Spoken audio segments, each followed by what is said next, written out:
हाँ हाँ जी, आप, हाँ हाँ आप ही, बिल्कुल, जिसने अभी अभी वीडियो ओपन करी है।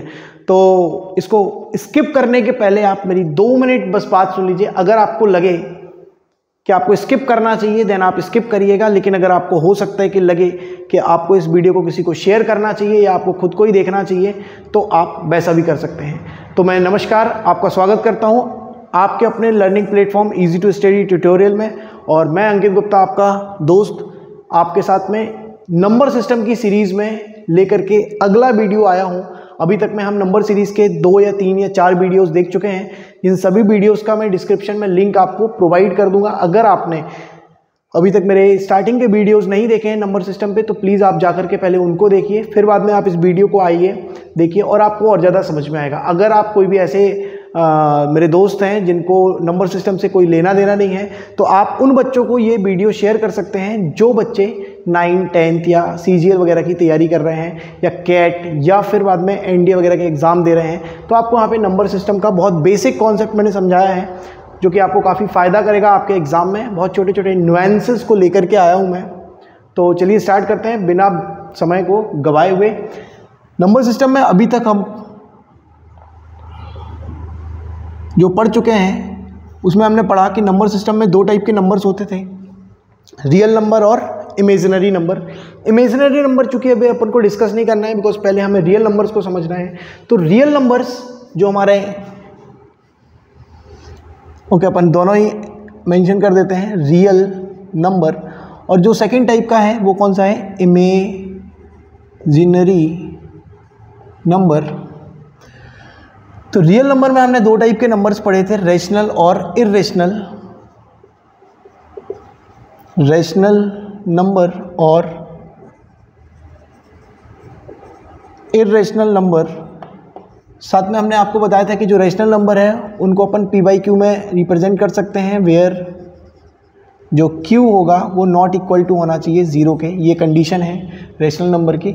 और इर्रेशनल नंबर वो नंबर है जिनको हम p/q में लिख नहीं सकते हैं, जिनको हमने डेसिमल से एक्सप्लेन किया था कि भाई रेशनल नंबर तो समझ में आता है कि p/q में एक्सप्रेस कर सकते हैं, इर्रेशनल नंबर को p/q में एक्सप्रेस नहीं कर सकते। तो इनका एग्जिस्टेंस कैसे समझेंगे, कैसे समझेंगे कि ये कौन से नंबर होते हैं। तो आपको मैंने बताया था कि ये एक टाइप के डेसिमल होते हैं जो कि क्या है, नॉन टर्मिनेटिंग एंड नॉन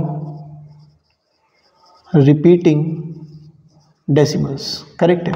इसके अलावा 2 डेसिमल्स और पढ़े थे अपन ने, टर्मिनेटिंग और दूसरा पढ़ा था अपन ने non terminating but repeating. Correct है। यहाँ पे रिपीट भी नहीं हो रहा, टर्मिनेट भी नहीं हो रहा, लेकिन अगर यहाँ पे वो टर्मिनेट हो जाए, टर्मिनेटिंग डेसिमल, तो वो रेशनल नंबर कहलाएगा। और अगर वो टर्मिनेट नहीं होता है, यानी कि नॉन टर्मिनेटिंग है, लेकिन बट क्या हो जाए, वो रिपीट हो जाए,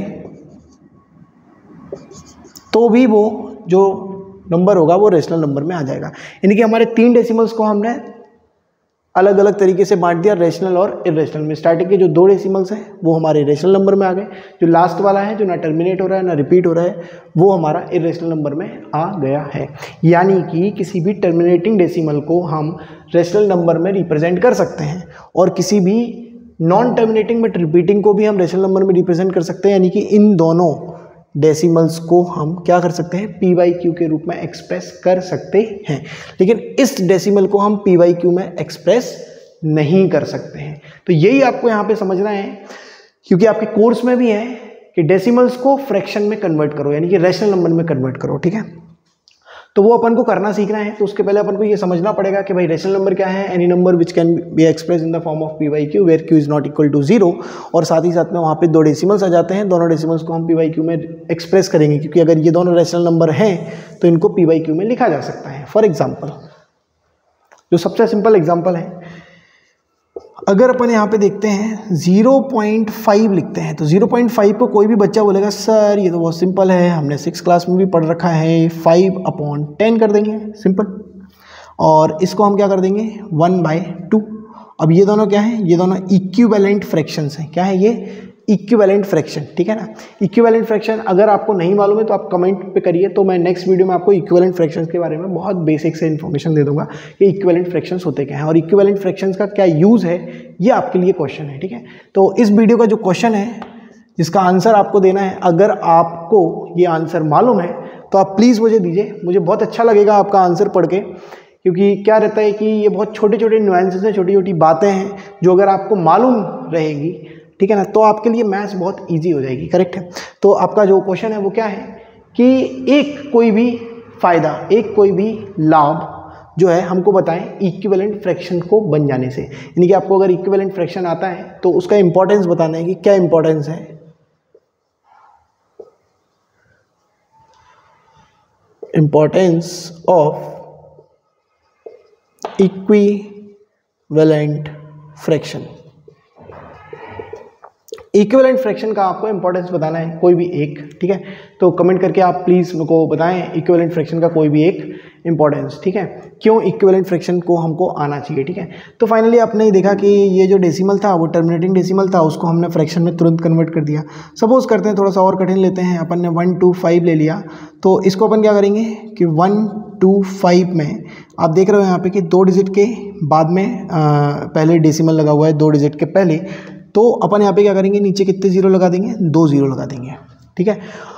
और मैं ऐसे मान के चलूँगा कि आप सभी को टेबल्स तो आते ही होंगे, फ्रैक्शंस को काटना भी आता होगा, तो आप देख पाओगे कि ये जो फ्रैक्शन है हमारा, जिसको अपन ने 1.25 को अपन ने क्या लिखा 125/100, इसको आराम से अपन 5 से, और अगर थोड़ा सा बड़ा बच्चा होगा तो वो 25 से काट सकता है। 25 5 जा क्या हो जाएगा 125, और 25 4 जा क्या हो जाएगा 100, यानी कि इसी को अपन लिख सकते हैं 5/4, दैट मीन्स 5/4। और इसको आप चाहो तो चेक भी कर सकते हो, ठीक है। चेक कैसे करोगे आप, दैट 5 को आप डिवाइड करोगे 4 से, तो आप कितनी बार डिवाइड जाएगा भाई, एक बार जाएगा डिवाइड, तो बचेगा कितना 1, फिर पॉइंट लगाओगे, डिवाइड नहीं आया तो 2 बार चला जाएगा, 8 आ जाएगा, है ना। और इसको आप माइनस करोगे, 8 को क्या करोगे आप माइनस करोगे, तो यहाँ पे लिख देते हैं अपन 8, 10 से अपन 8 को माइनस करेंगे तो बचेगा कितना 2, फिर पॉइंट लगा हुआ है तो 0 आ जाएगा, तो 4 5 20।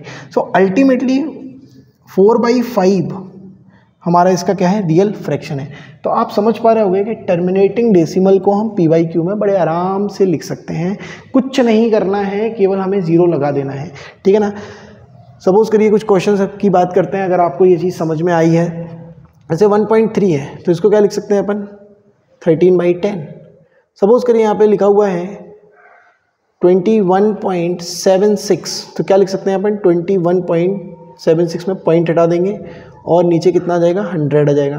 जैसे यहाँ पे लिखा हुआ है 2.345, तो क्या हो जाएगा 2345 डिवाइडेड बाई 1000।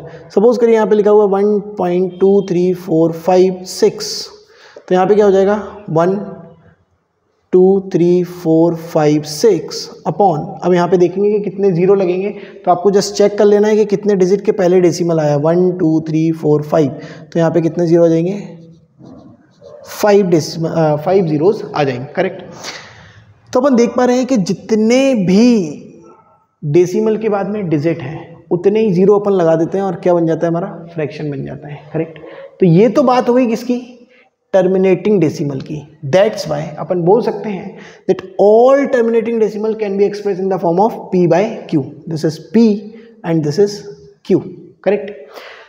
तो हम बोल सकते हैं कि भाई जितने भी टर्मिनेटिंग डेसिमल है उनको P/Q में लिख सकते हैं, यानी कि वो रैशनल नंबर होंगे, करेक्ट। P/Q में लिख सकते हैं तो वो रैशनल नंबर होंगे, ठीक है ना। अब अपन को जो नेक्स्ट वीडियो आएगा उसमें अपन क्या समझेंगे, उसमें अपन समझेंगे कि किस तरीके से अपन non terminating but repeating decimal को P/Q में लिख सकते हैं, ठीक है। इनको तो लिख ही नहीं सकते, ठीक है ना। ये नॉन टर्मिनेटिंग और नॉन रिपीटिंग वालों को तो P/Q में लिख नहीं सकते क्योंकि ये इर्रेशनल नंबर है। इनको अपन कब समझेंगे, इनको अपन समझेंगे जब भी अपन को बहुत अच्छे समझ में आ जाएगा कि नॉन टर्मिनेटिंग बट रिपीटिंग को P/Q में कैसे लिखना है। और उसका एक क्वेश्चन आता भी है 9th क्लास के एग्जाम्स में, ठीक है। 9th क्लास के एग्जाम में आता है, अगर कोई बच्चा 10th क्लास में है और वो NTSC देने का सोच रहा है तो उसके एग्जाम में भी आता है। अगर कोई स्टेट बोर्ड का कोई एग्जाम दे रहा है, लाइक अभी वर्ग 2 के एग्जाम आने वाले हैं, है ना, मैथ्स का, और साथ ही साथ में अभी वर्ग 3 वगैरह के भी हैं। तो छोटे मोटे जो स्टेट सर्विसेज के जो नॉर्मल एग्जाम आते हैं उनमें भी अपन क्या करते हैं, non terminating but repeating decimal को PYQ में लिखते हैं, करेक्ट है। ये कैसे लिखते हैं ये अपन सीखते हैं, या उसमें क्वेश्चन पूछा जाता है। सपोज करिए कि मैंने लिखा है यहाँ पे 2 वैल्यूज लिखते हैं अपन यहाँ पे 0.2 और 0.2 बार, ठीक है। तो इसका वैल्यू तो कितना आ जाएगा, 10 आ जाएगा, लेकिन इसका वैल्यू कितना होगा, इतनी ही जल्दी आपको लिखते आना चाहिए। तो नेक्स्ट वीडियो में हम यही सीखेंगे कि इसका जो वैल्यू आएगा 2/9 आएगा। कितना आएगा, 2/9। तो ये कैसे अपन समझ सकते हैं कि भाई बार लगा हुआ है ना, इसका मतलब तो क्या था सर, 2 2 2 एंड सो ऑन। तो इसको आपने लिख दिया 0.2 बार और उसको आपने तुरंत लिख दिया 2/9, और जबकि बार नहीं लगा था तो 10 लिख रहे थे। तो ये क्या मिस्ट्री है, तो इस मिस्ट्री को अपन नेक्स्ट वीडियो में बहुत अच्छे से समझेंगे। फिलहाल अगर आपको ये वीडियो पसंद आई है तो आप इसको लाइक करिए, शेयर करिए, सब्सक्राइब करिए मेरे चैनल को, और मुझे ज़्यादा से ज़्यादा लोगों तक पहुँचाने में मेरी मदद करिए। कोई भी कमी अगर वीडियो में रह जाती है तो आप प्लीज़ मुझे कमेंट करके बताएं, और अगर आपको ये वीडियो अच्छा लग रहा है तो आप प्लीज़ एंजॉय करें मेरे साथ में, और मेरे द्वारा पूछे गए सारे क्वेश्चंस का आंसर भी आप बताएं, ठीक है। तो यहाँ पे नेक्स्ट वीडियो में अपन यही देखने वाले हैं कि non terminating but repeating decimal को हम PYQ में कैसे लिख सकते हैं। 9th क्लास का एक बहुत इंपॉर्टेंट क्वेश्चन है। चलिए, तो मैं आपसे जल्द ही मिलने की आशा के साथ में विदा लेता हूँ। धन्यवाद। आपको आशा करूँगा कि आप सभी अच्छे रहें। Bye bye.